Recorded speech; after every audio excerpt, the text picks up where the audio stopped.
Vamos pensar um pouco. E se o líquido dentro de um copo não fosse só uma bebida, mas uma das tecnologias mais antigas e, olha, mais transformadoras da humanidade? Pois é uma jornada que começa assim, meio que por acaso, e acaba moldando impérios, religiões e até a ciência moderna. Vamos desvendar essa história juntos? Imagina só a cena. Milhares de anos atrás, muito antes da invenção da escrita, alguém simplesmente esquece um pote com grãos e água. Deixa lá. Quando volta, encontra uma mistura meio estranha, borbulhando, com um sabor diferente e um efeito, digamos, relaxante. Naquele exato momento, sem ninguém perceber, a civilização mudou para sempre. Foi um acidente que deu muito, muito certo. Bom, nossa viagem começa lá atrás, na Suméria e no Egito.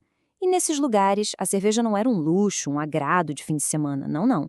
Era uma necessidade absoluta, um pilar que literalmente sustentava as primeiras grandes sociedades. Para essa galera, cerveja era infraestrutura. Pensa bem, no mundo onde a água podia te matar, a cerveja, por ser fermentada, era segura. Ela era chamada de pão líquido, uma fonte de calorias e nutrientes que era vital. E não parava por aí, não. Era também o salário diário de muita gente e uma parte central dos rituais religiosos. Era tudo mesmo. A importância era tanta, mas tanta, que a primeira receita de cerveja que a gente conhece não é um manual técnico, um passo a passo. É um poema, um hino religioso. O hino Aninkase era basicamente uma oração para a deusa da cerveja.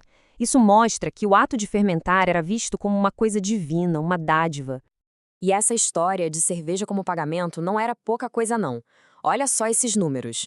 Os trabalhadores que ergueram as grandes pirâmides do Egito recebiam o pagamento em pão e principalmente em cerveja. E a gente está falando de até 4 litros por dia. Era literalmente o combustível do império. E tem mais essa. Os egípcios foram pioneiros em usar a cerveja como remédio. É sério. Papiros médicos bem antigos mostram receitas que misturavam ervas de cura na cerveja.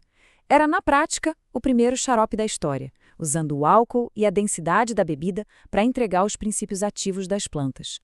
Agora, vamos dar um belo salto no tempo, direto para a Idade Média. É aqui que a cerveja passa por uma transformação quase científica. E os laboratórios dessa revolução eram lugares bem inesperados, os mosteiros da Europa. Antes do século XI, as cervejas, que eram chamadas de gruit, usavam uma mistura de ervas locais para dar sabor. O problema, elas estragavam super rápido e o gosto era totalmente imprevisível. Aí, os monges começaram a testar uma planta nova, o lúpulo. E isso, meus amigos, mudou tudo.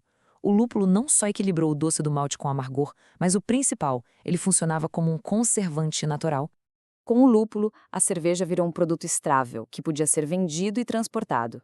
E com o comércio veio a necessidade de controle de qualidade, claro. A Lei da Pureza Alemã de 1516 é um marco. Ao dizer que a cerveja só podia ter água, malte e lúpulo, ela criou um padrão, a base para quase todos os estilos que a gente conhece hoje.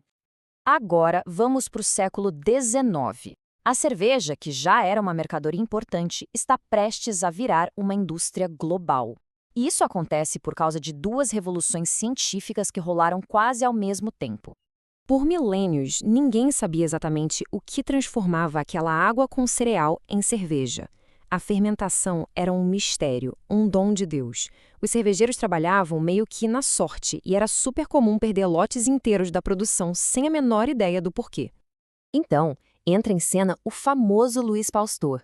Ele provou que a fermentação não era mágica, era biologia. Era causada por micro-organismos vivos, a levedura. Essa descoberta foi talvez o maior salto na história da cerveja. De repente, o processo podia ser controlado, repetido, aperfeiçoado. A arte finalmente virou ciência. Lembra que eu falei de 2 revoluções? Pois bem, a segunda foi a do frio. A invenção da refrigeração mecânica por um cara chamado Carl von Linde permitiu que os cervejeiros controlassem a temperatura. Isso abriu as portas para uma família inteira de novas cervejas, as lagers. Estilos como a Pilsner, mais leves e refrescantes, nasceram aí e, bom, conquistaram o mundo. Mas a história da cerveja também tem seus capítulos bem sombrios, viu? No século XX, uma única lei lá nos Estados Unidos quase destruiu milênios de diversidade cervejeira. Mas ela também preparou o terreno para um renascimento que ninguém esperava. Esse gráfico aqui mostra o tamanho do estrago da Lei Sica. Antes de 1920, os Estados Unidos tinham milhares de pequenas cervejarias, cada uma com seu estilo. Depois, sobraram só algumas centenas. A diversidade foi praticamente varrida do mapa. E quando a lei acabou, o mercado foi dominado por umas poucas marcas gigantes que só faziam cervejas leves e padronizadas. Mas aí, algo incrível aconteceu. Nos anos 70, a legalização da produção caseira nos Estados Unidos acendeu uma pequena faísca. Cervejeiros de garagem começaram a resgatar receitas antigas e a criar estilos novos e ousados. E essa faísca virou um incêndio que se espalhou pelo mundo todo. E isso, claro, nos traz para mais perto de casa. Aqui no Brasil, o movimento artesanal explodiu. E não foi só copiando estilos de fora, não. Foi criando uma identidade própria. Os cervejeiros começaram a usar ingredientes únicos do Brasil, como rapadura, cumaru e uma infinidade de frutas regionais, criando sabores que só existem por aqui. Certo. E o que o futuro reserva para essa bebida tão antiga? Bom, a história ainda não acabou. A tecnologia e a cultura continuam empurrando as fronteiras do que a cerveja pode ser. Pode parecer coisa de ficção científica, mas a inteligência artificial já está dentro das cervejarias. É isso mesmo. Ela é usada para prever resultados com uma precisão incrível, para otimizar receitas e automatizar processos. A mesmíssima tecnologia que está mudando o nosso mundo também está refinando essa arte milenar. E assim, a gente meio que fecha um ciclo, né? A cerveja, que começou como infraestrutura, como necessidade básica, voltou a ser uma profunda expressão de cultura. Hoje, um simples copo de cerveja pode contar a história de um lugar, de uma tradição, da criatividade de um mestre cervejeiro e de toda a ciência que tem ali por trás. A história da cerveja é, no fim das contas, a nossa história. A história da curiosidade humana. Começou por acaso, virou ciência e hoje é cultura líquida. Então, da próxima vez que um copo for levantado, vale a lembrança.